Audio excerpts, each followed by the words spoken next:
करेंगे कि प्रेस का कैसे विकास हुआ भारत में, भारत में क्या क्या चीजें हुई। पहले जो भारत की जो पढ़ने लिखने की संस्कृति थी वो पांडुलिपियों के द्वारा उसकी परंपरा थी। पांडुलिपि होती है जो हाथ से लिखी गई पुस्तक होती है, तुम ये समझ लो, हाथ से पन्नों पे जो लिखा जाता था उसे बल्कि उसे बांध भी दिया जाता था, परंतु फिर भी जो है पांडुलिपियां उतनी ज्यादा लाभदायक नहीं है। वो बहुत नाजुक है, महंगी हो जाती हैं, उनको लिखने में बहुत समय लगता है और उनका प्रचार उतना नहीं हो पाता है। ये संस्कृत, अरबी, फारसी भाषाएं में ये पांडुलिपियां तैयार हुआ करती थी। तो बहुत ही समाज में परिवर्तन आया, बहुत ही अच्छा परिवर्तन आया जब प्रिंटिंग प्रेस भारत में भी पहुंच गई। सबसे पहले पुर्तगाली के जो अपने धर्म को प्रचार करने के लिए जो भारत में आए, जो लोग जो यात्री भारत में आए 16वीं सदी में, वो प्रिंटिंग प्रेस को लेके आए। सबसे पहले जेसुइट पुजारियों ने कोंकणी भाषा में पुस्तकों को लिखा और उन्हें छापा। कैथलिक पुजारियों ने तमिल में भी एक पुस्तक लिखी। तो ये बता रहा है कि कैसे प्रसार हो रहा था, यहाँ से बाहर से लोग भारत में आके प्रिंटिंग प्रेस को ला रहे थे और उससे किताबें छाप रहे थे। समाचार पत्र जो देश में जो प्रकाशित हो रहे थे, समाचार पत्र है तुम्हारे अखबार। तो सबसे पहली भारतीय जो आधुनिक प्रेस थी वो 1766 में विलियम बोल्ट्स ने स्थापित करी थी और 1780 में जेके हिकी ने बंगाल गजट नामक समाचार पत्र निकाला था, वो अखबार निकाला था। अभी भी बंगाल गजट का नाम तुमने सुना होगा, परंतु इन दोनों को फिर अब इनकी जो ईस्ट इंडिया कंपनी थी जिनके तहत ये काम करते थे, वो उनसे खुश नहीं थे तो इन्हें उसकी सजा झेलनी पड़ी थी। 1780 में इंडिया गजट नामक एक अखबार प्रकाशित हुआ था और तुम्हारे बहुत सारे अखबार भी निकलने लग गए थे। इन सबके यहाँ नाम बताए हुए हैं। बंगाल में ये सब प्रकाशित हुए थे। इनका जो अब इनके बारे में जानते हैं, ये साप्ताहिक थे, तो ये हर हफ्ते प्रकाशित होते थे, हर हफ्ते फैला करते थे, हर हफ्ते लोग इन्हें पढ़ते थे। और इनमें बहुत ही दिलचस्प बात है कि एक दूसरे से वो नहीं करते थे कि हमें इससे बेहतर होना है, हमें इससे बेहतर होना है, इससे ज्यादा हमें लोग इकट्ठे करने, ये एक दूसरे को पूरा करते थे। तो किसी किसी एक अखबार से तुम्हें कोई विषय के बारे में जानकारी मिलेगी, किसी और अखबार से तुम्हें कोई और जानकारी मिलेगी। तो एक दूसरे में प्रतिस्पर्धा नहीं थी इनमें, दुश्मनी नहीं थी, बल्कि साथ में जानकारी देते थे। यहाँ बताया गया है कि एक जो हमारा सबसे पहला समाचार पत्र था जो 1816 में गंगाधर भट्टाचार्य ने निकाला था, वो था बंगाल गजट। 1818 में तुम्हारा एक और समाचार पत्र निकला था, तो ब्रिटिश व्यापारियों ने निकाला था, उसे कहते थे जेम्स सिल्क वर्किंग धर्म। और इसकी ये दिलचस्प बात थी कि ये बहुत ही ज्यादा जांच पड़ताल करके समाचार निकालता था, जनता की सेवा करने की कोशिश करता था। तो इससे ब्रिटिश जो जनरल थे वो खुश नहीं थे, क्योंकि ये बहुत ही ज्यादा मतलब अच्छे काम करने लग गया था। वो नहीं चाहते थे कि इतना ज्यादा समाचार, इतना ज्यादा अच्छा सच्चाई वाला समाचार जनता को मिलता है, इसीलिए इसे बंद कर दिया गया और जो व्यापारी थे उन्हें इंग्लैंड भेज दिया गया। तो ये बहुत देख रहे हैं हम।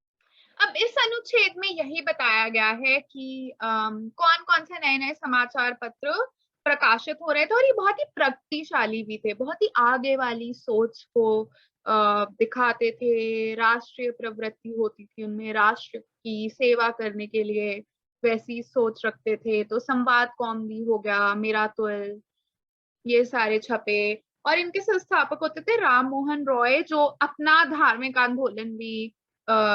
आंदोलन का भी प्रचार इससे कर देते थे। अपना जो इनका खुद का आंदोलन था उसका भी प्रसार कर देते थे। और ब्राह्मणिकल मैगजीन भी राम मोहन रॉय ने निकाली।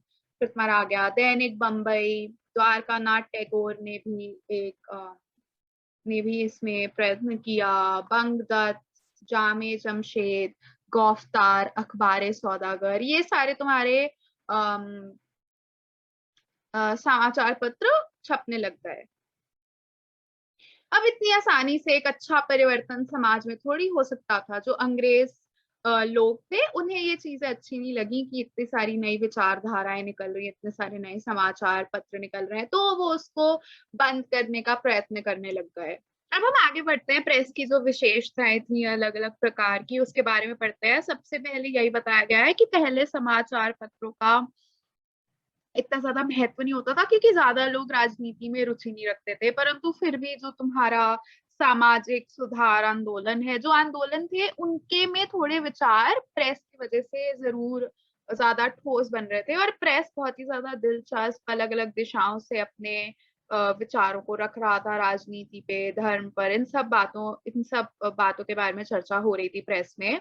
अब जो 1857 का जो विद्रोह था, उसके बाद थोड़ा फिर भी इसकी प्रकृति बढ़ गई थी। अम, तो दो प्रकार के तुम्हारे प्रेस होते थे, एक तुम्हारे एंग्लो इंडियन प्रेस होते थे, एक भारतीय प्रेस होते थे। तो एक विदेशी टाइप के प्रेस होते थे और एक तुम्हारे भारतीय प्रेस होते थे।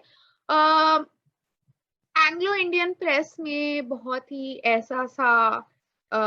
ऐसी सी भावना जगती थी कि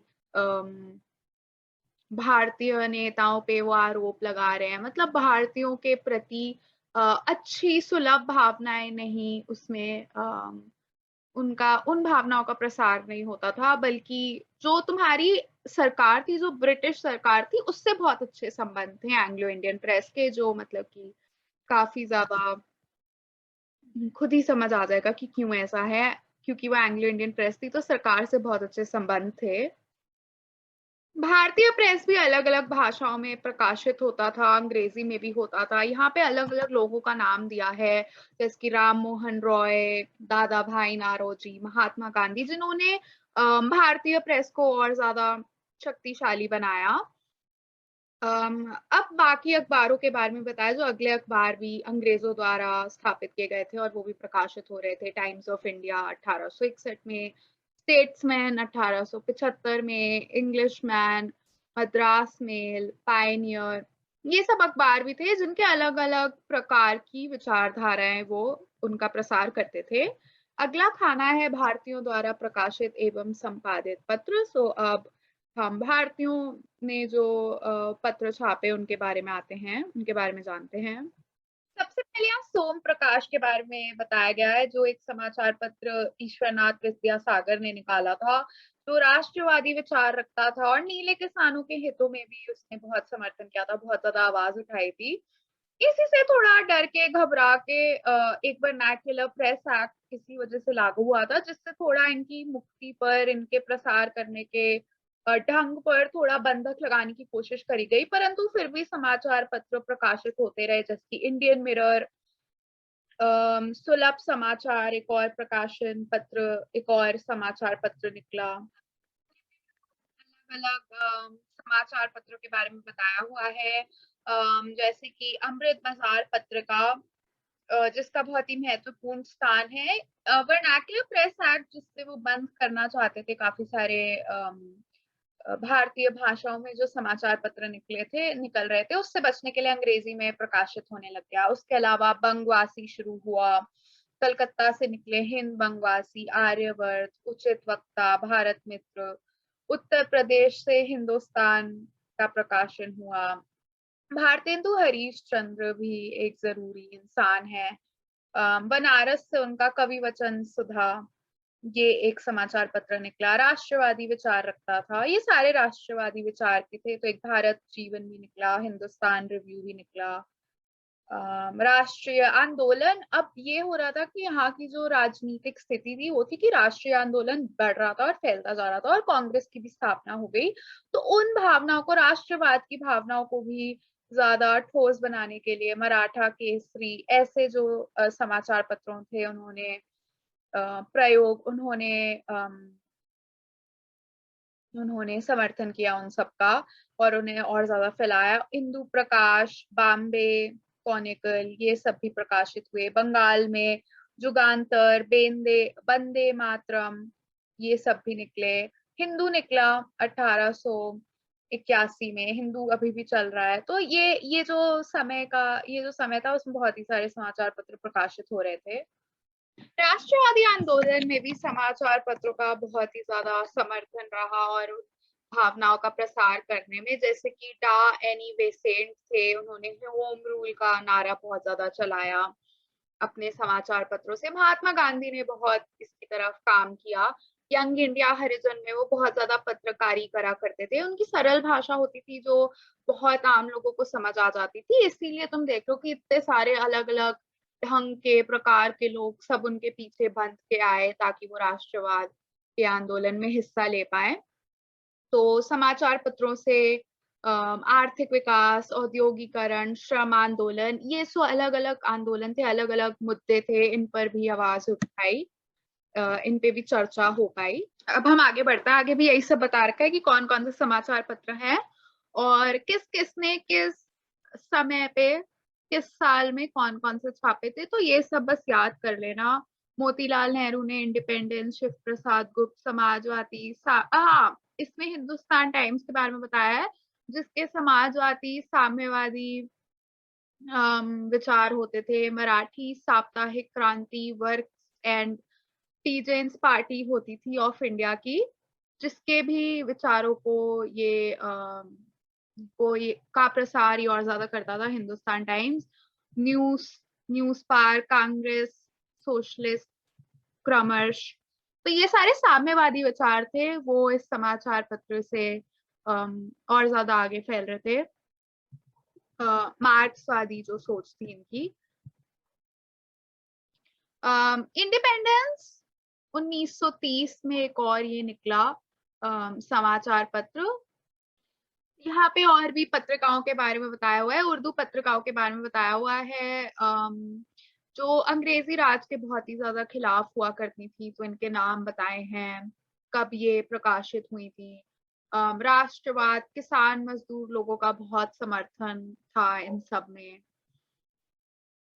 और बल्कि भारत से बाहर जो विदेशी लोग रहते थे, जो भारतीय रहते थे विदेश में, उनमें भी देश के प्रति प्रेम इन पत्रिकाओं ने जगाया।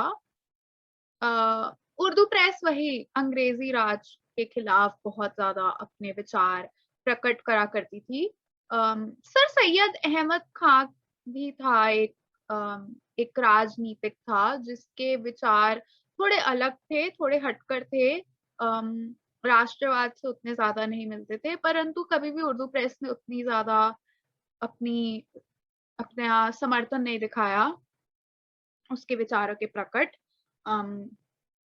परंतु यही सब मौलाना आजाद, मोहम्मद अली, अब्दुल वारी साहब, इन सब की बहुत ज्यादा राष्ट्रवादी विचार थे, बहुत ज्यादा अंग्रेजों के खिलाफ के विचार थे। तो उर्दू प्रेस भी इस संस्कृति में अपना योगदान देती है।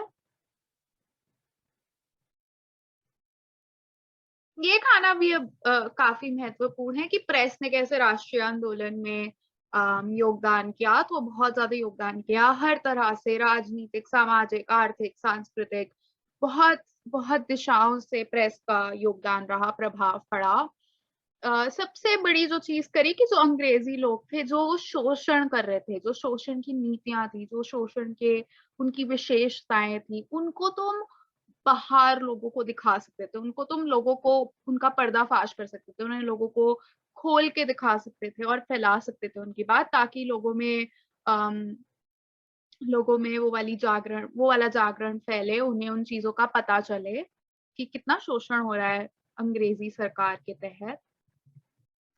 समाचार पत्र बहुत ही महत्वपूर्ण शिक्षा देते थे समाज को, जो समाज के आम लोग थे, कि राष्ट्रवाद आंदोलन कैसे चल रहा है। तो जैसे कि कांग्रेस के जो बैठकें होती थी, जो हर वर्ष जो बैठकें होती थी, अधिवेशन होते थे, उनकी उनकी भी चर्चा होती थी। वो लोगों को कहते थे कि तुम राजनीतिक समस्याओं के बारे में सोचो और भाग लो। अंग्रेजी सरकार की भी आलोचना हो पाती थी। तो ऐसे लोगों में एक जागरूकता बढ़ती गई। प्रेस ने आगे ये सब भी काम किया। एक नई शिक्षा नीति निकली थी, उसके बारे में जो लोगों को जो उससे संतुष्टि नहीं थी, वो सरकार को तभी पता चली जब प्रेस ने उसके बारे में छापा। और प्रेस ने ये भी बहुत ज़्यादा चर्चा करी कि अंग्रेज़ों द्वारा भारत में बहुत ज़्यादा आर्थिक शोषण हो रहा था। जो अर्थ, व्यापार, पैसे के मामले थे, उसका बहुत ज़्यादा शोषण हो रहा था ब्रिटिश राज के कारण। उसके बारे में प्रेस ने बहुत ज़्यादा चर्चा करी। अम, तो भारतीय समाचार पत्र कहते थे कि बहुत ही ज़्यादा शोषण शोषणकारी नीतियाँ हैं।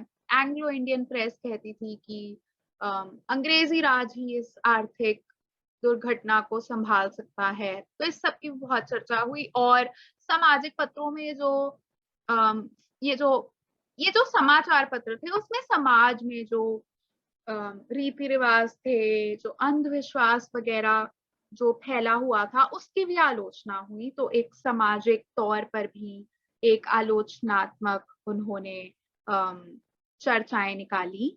भारतीय नरेशों के प्रति भी प्रेस ने चर्चा करी थी। जब भी जो नरेश होते हैं, जो राजा होते थे, उस समय में इस देश में राजा भी अपने छोटी-छोटी जगहों का राज करते थे और वो फिर ब्रिटिश राज के अंदर आया करते थे, उसके नीचे आते थे। उनके पास उतनी ज़्यादा सत्ता नहीं थी, बहुत ही कम कम प्रकार की सत्ता थी। तो जब भी उनके अधिकारों को अगर छीन लिया जाता था या उन्हें अधिकार नहीं मिलते थे, तो प्रेस उसकी आलोचना करती थी। राजाओं को ये भी याद दिलाती थी कि तुम्हारे कर्तव्य क्या हैं प्रजा के प्रति। अगर कुछ राज घराने जो होते थे, वो जनता के हित में काम नहीं करते थे, उसकी आलोचना भी करती थी प्रेस। जो प्रेस था वो भारत की विदेशी नीति की भी चर्चा करता था, उस पे भी अपने विचार प्रकट करता था। जिसकी बर्मा युद्ध हुआ था, सिक्किम, तिब्बत के प्रति जो नीतियाँ वगैरह हैं, बहुत सारे विदेश नीति के विशेषताओं के बारे में चर्चा करता था। और जैसे कि एक ग्लैडस्टोन था, उसने जो कुछ नीतियाँ चलाई थी, उनकी भी आलोचना की, उनके भी खिलाफ बोला कि वो भारतीयों की सुरक्षा उन नीतियों से नहीं हुई थी। वो इंग्लैंड अपने लिए अपने कार्यों को अ, पूर्ण करने के लिए उसने ये नीतियाँ लगाई थी। इस समय पे गांधी दक्षिण अफ्रीका में था, उनके जो प्रयास चल रहे थे वो भी भारतीय प्रेस ने उनकी चर्चा करी। और रूस और जापान का युद्ध हुआ था जिसमें जापान जीत गया था, तो इससे भी भारतीय प्रेस ने इसकी भी चर्चा करी और ये देखा कि अच्छा, अगर जापान जीत सकता है, मुक्ति पा सकता है, तो इंडिया क्यों नहीं पा सकता है। और ऐसे अंग्रेजों पर भी दबाव डालने का प्रयत्न किया। तुर्की देश है, वहां पे भी क्रांतिकारी आंदोलन चल रहे थे। अरमानिया, बाल्कन, यहाँ में एक युद्ध चल रहा था। इन सब चीजों की चर्चा करते हुए राष्ट्रीयवादी भावना जगाने की कोशिश करी भारतीय प्रेस ने, क्योंकि यहाँ पे सब राष्ट्रीयवादी के लिए युद्ध और आंदोलन चल रहे थे। राष्ट्रवादी जो भावनाएं थी वो बढ़ती जा रही थी, पलपती जा रही थी। जो वर्नाक्युलर प्रेस एक्ट था, जिससे बंधक लगाने की कोशिश करी समाचार पत्र जो वर्नाक्युलर भाषा है, मतलब जो क्षेत्रीय भाषाएं थी, अम, उनको रोकने की जो कोशिश करी थी उन समाचार पत्रों से, उससे भी ये आंदोलन की भावनाएं ज्यादा बढ़ी। जब बंगाल का विभाजन हुआ उसके बाद तो बहुत ही अशांति हुई, उससे भी आंदोलन की भावनाएं बढ़ी।